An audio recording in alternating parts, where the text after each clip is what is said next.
Good morning, students, and welcome back to online classes of Sunrise Public School, Gudagorji. Today we will discuss about some MCQs of this chapter. तो देखिए मिसल formation पे आके अपना ये chapter complete होता है। आज कुछ इसके मल्टीपल चॉइस क्वेश्चन देखते हैं, एमसीक्यूज के बारे में अपन डिस्कस करते हैं। तो देखिए जो फर्स्ट क्वेश्चन जो दे रखा है उसके देखिए आप aqueous solution of A base, यानी बेस का कोई एक्वस सॉल्यूशन है। इसका सीधा सीधा मीनिंग हुआ कि बेस है किसी वाटर में या वाटर में क्या है डिजोल्व है। तो अब उसका जो वाटर में जैसे उसको बेस को अपने डिजोल्व किया तो उसका जो सॉल्यूशन बना वो किस प्रकार से बिहेव करता है, लिटमस पेपर पर किस प्रकार से बिहेव करता है। क्योंकि जो हमारा सॉल्यूशन जो बना हमें अब क्या करना है, उस सॉल्यूशन में लिटमस पेपर को क्या करना है, डिप करना है। अब लिटमस पेपर को जैसे डिप करेंगे तो उसका कलर ऑब्वियसली क्या होगा, चेंज होगा। तो अगर वो बेस है, अगर हमने जो भी सॉल्यूशन दिया अगर वो बेस है तो बेस पर्टिकुलर क्या वर्क करता है, बेस जो होता है वो क्या करता है, वो क्या करता है कि वो क्या करता है, रेड लिटमस पेपर को ब्लू में चेंज करता है। देखिए मैंने आपको एक हिंदी का टर्म बताया था, अनिल शब्द बताया था, अनिल। तो अनिल का मतलब ऐसे अमल हो गया, नी से नीला और लै से लाल हो गया, यानी अमल जो होता है वो नीले को लाल में चेंज कर, इट मीन्स ये हो कि अमल एसिड जो होता है वो ब्लू को रेड में चेंज कर देता है। यानी एसिड तो क्या करता है, blue to red, blue into red acid तो करेगा। और इसका जस्ट अपोजिट क्या करेगा, बेस करेगा। इसका मतलब बेस क्या करेगा, रेड इंटू ब्लू। इसका जो राइट ऑप्शन होगा वो बी होगा, यानी बेस क्या करेगा, red litmus paper into blue, यानी रेड लिटमस पेपर किस में चेंज हो जाएगा, ब्लू में चेंज हो जाएगा। तो अनिल जो वर्ड है वो आप ध्यान रखिए कि अनिल जो शब्द है उससे एसिड वाला, उससे जो ट्रिक है अनिल की उससे एसिड वाला क्वेश्चन सोल्व हो जाएंगी।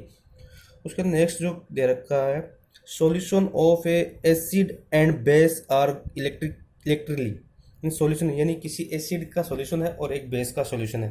देखिए एसिड ओ एंड बेस का सॉल्यूशन है और वो इलेक्ट्रिकली कैसे होते हैं। देखिए एसिड भी इलेक्ट्रिक क्या होते हैं, गुड कंडक्टर ऑफ इलेक्ट्रिसिटी होते हैं, और बेस भी क्या होता है, good conductor of electricity. Suppose that अगर ऐसा होता सॉल्यूशन ऑफ एसिड बेस, यानी एसिड और बेस का सॉल्यूशन जो होता है वो तो हो जाएगा इंसुलेटर हो जाएगा, वो तो हो जाएगा क्या, इंसुलेटर। बट यहाँ पे एसिड का हमें पूछा है और बेस के बारे में पूछा है, यानी बेस और एसिड दोनों इलेक्ट्रिकली कैसे होते हैं। तो दोनों यानी बेस और एसिड दोनों इलेक्ट्रिक होता है, गुड कंडक्टर ऑफ इलेक्ट्रिसिटी। तो यहाँ का जो राइट ऑप्शन होगा वो होगा गुड कंडक्टर ऑफ इलेक्ट्रिसिटी। दोनों क्या होंगे, गुड कंडक्टर ऑफ इलेक्ट्रिसिटी होंगे। नेक्स्ट क्वेश्चन है, P H is negative log of concentration of which ion.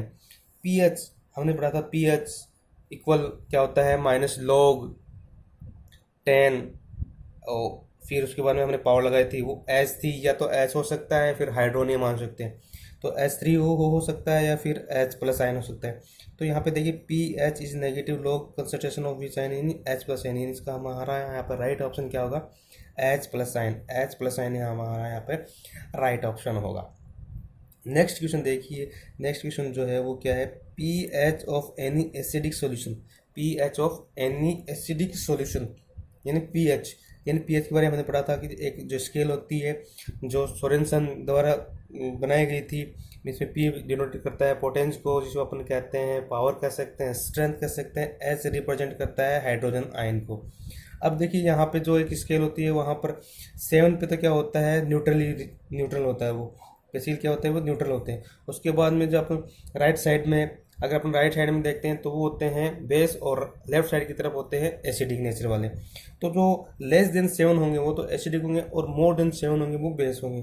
तो हमें क्या पूछा है, pH of any acidic solution. इसका मतलब ये होगा पीएच जो होगा, एसिडिक सॉल्यूशन जो होगा वो लेस देन 7 होते हैं। पीएच सॉल्यूशन होगा, एसिडिक सॉल्यूशन जितने होते हैं वो लेस देन 7 होते हैं, और मोर देन जो होंगे वो क्या होंगे, बेस होंगे। तो पीएच ऑफ एसिडिक सॉल्यूशन, यानी इसका जो एसिडिक सॉल्यूशन है उसका पीएच कितना होगा, 7 पे न्यूट्रल हो जाएगा। 14 पे मोर देन 7 हो गया, इसका मतलब ये बेस है। मोर देन 7 है इसका मतलब ये भी 11 है, इसका मतलब ये बेस है। और लेस देन 7 4, इसका मतलब ये क्या है, लेस देन 7, इसका यहाँ पे 4 दे रखा है, इसका मतलब यहाँ पे जो पीएच होगी वो 4 है, और वो 4 किस, इसका नेचर कैसे होगा, एसिडिक होगा। यहाँ पर राइट ऑप्शन क्या होगा, 4। नेक्स्ट क्वेश्चन है, the digestion of food in our stomach occur in which medium. तो देखिए हमारा जो हमारा जो स्टमक होता है उसमें HCl होता है, जिसे अपन गैस्ट्रिक जूस कहते हैं, तो उसका मीडियम बेसिकली कैसे होता है, एसिडिक होता है, और हम ऊपर से और एसिडिक फूड कंज्यूम कर लेते हैं तो फिर HCl का वॉल्यूम इंक्रीज हो जाता है।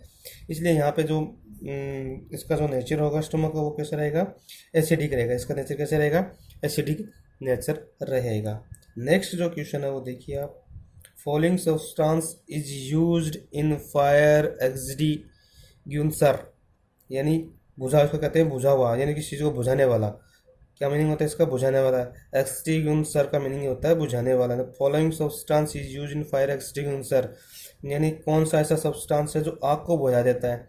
तो देखिए सोडियम कार्बोनेट ये नहीं होता, सोडियम हाइड्रोजन कार्बोनेट, इसको अपन सोडियम बाइकार्बोनेट कहते हैं, NaCO3। प्लास्टोपेरिस नहीं होता, सोडियम क्लोराइड भी नहीं होता। तो इसका राइट ऑप्शन कौन सा होगा, सोडियम बाइकार्बोनेट होगा, सोडियम हाइड्रोजन कार्बोनेट होगा। इसका राइट आंसर क्या होगा, सोडियम हाइड्रोजन कार्बोनेट या सोडियम बाइकार्बोनेट, इसका राइट आंसर बी होगा। नेक्स्ट जो क्वेश्चन है, which one is following soda, which one is following soda. तो देखिए ये NaCO3 है। Which one is washing soda, sorry which one is washing soda, washing soda कौन सा होता है, देखिए NaCO3। इसको सोडियम बाइकार्बोनेट कहते हैं, किचन में यूज होता है। सोडियम बाइकार्बोनेट का बेसिकली यूज क्या होता है, जैसे किसी चीज़ को अगर अपन उसमें मिला देते हैं तो उसका साइज इंक्रीज करने में काम आता है, ये बढ़ाने में काम आता है। जैसे आटे फ्लोर वगैरह को, आटे को क्या बढ़ा देता है, ये बढ़ा देता है, इसका साइज बढ़ा देता है। NaCl सोडियम क्लोराइड है, जिसे अपन खाने का नमक कहते हैं। कैल्शियम सल्फेट और .1/2H2, इसको अपन कहते हैं प्लास्टोपेरिस POP कहते हैं। तो सोडियम बाइकार्बोनेट भी नहीं होता, सोडियम क्लोराइड भी नहीं होता, कैल्शियम सल्फेट भी नहीं होता, और सोडियम Na2CO3 10H2 यानी 10 मॉलिक्यूल वाटर के सोडियम कार्बोनेट और डेका हाइड्रेट है। इसका मतलब ये हो गया कि इसमें 10 मॉलिक्यूल, इसलिए डेका कहेंगे, इसलिए सोडियम कार्बोनेट डेका हाइड्रेट। ये जो है ये क्या होता है, वॉशिंग सोडा होता है, क्योंकि यहाँ पे 10 मॉलिक्यूल है और फिक्स 10 मॉलिक्यूल है, इसलिए मतलब ये होगा कि 10 मॉलिक्यूल, इसको अपन क्रिस्टलाइजेशन वाटर कहते हैं। तो इसका राइट ऑप्शन क्या होगा, सोडियम कार्बोनेट, यानी डी ऑप्शन इसका राइट आंसर होगा, वॉशिंग सोडा ये होगा। नेक्स्ट जो क्वेश्चन है, which gas is release when bleaching powder is kept open in air, यानी ब्लीचिंग पाउडर COCl2 होता है, कैल्शियम ऑक्सीक्लोराइड होता है ब्लीचिंग पाउडर। जब उसको अपन एयर के साथ रिएक्शन करवाते हैं तो बेसिकली क्लोरीन गैस जो होती है, क्लोरीन गैस जो रिलीज होती है, इस क्लोरीन गैस के साथ में क्या होता है, वाटर, साथ में क्या होता है, वाटर, क्योंकि उसका जो प्रोडक्ट बनता है उसमें साथ में बनता है वाटर। और जैसे ही क्लोरीन गैस और वाटर के रिएक्शन करते हैं तो वहाँ पे अपना एक नेसेंट ऑक्सीजन मिलता है, नवजात ऑक्सीजन मिलता है, ताज़ा ऑक्सीजन मिलता है। इसलिए क्या होता है कि इसमें ब्लीचिंग पाउडर जो होता है इसको जैसे ही ओपन एयर में रिएक्शन करवाते हैं तो वहाँ पे कौन सी गैस रिलीज होती है, क्लोरीन गैस रिलीज होती है। नेक्स्ट जो क्वेश्चन है, soap work in soft water, soap जो होती है कहाँ पे, सॉफ्ट वाटर में वर्क करती है, और जो डिटर्जेंट होता है वो सॉफ्ट एंड हार्ड वाटर दोनों तरह के वाटर में वो वर्क कर सकता है। 10 का है, in Michelle formation hydrocarbon tail is. तो कल हमने पढ़ा था कि इस प्रकार से जो टेल होती है और हेड पार्ट होता है मिशेल फॉर्मेशन में, तो हेड पार्ट जो होता है वो हाइड्रोफिलिक होता है, और टेल पार्ट जो होता है वो हाइड्रोफोबिक होता है। यही हाइड्रोफोबिक जो होता है वही इनसाइड द वाटर होता है, यानी यही हाइड्रोफोबिक यानी टेल पार्ट जो होता है वो डार्ट ऑयल पर क्या करता है, रिएक्शन करता है, इसलिए इसका राइट आंसर होगा इनसाइड। इसका राइट आंसर क्या होगा, इनसाइड। नेक्स्ट क्वेश्चन जो है वो है, proton H+ acceptor species are base. ये जो ब्रोस्टन-लॉरी कॉन्सेप्ट के अकॉर्डिंग क्या था, यानी कोई भी स्पीसीज है जो प्रोटॉन को क्या करती है, एक्सेप्ट करती है, प्रोटॉन को क्या करती है, एक्सेप्टर होती है, प्रोटॉन को ग्रहण करती है, उसको कहते हैं बेस, और डोनेट करने वाले स्पीसीज को अपन कहते हैं एसिड।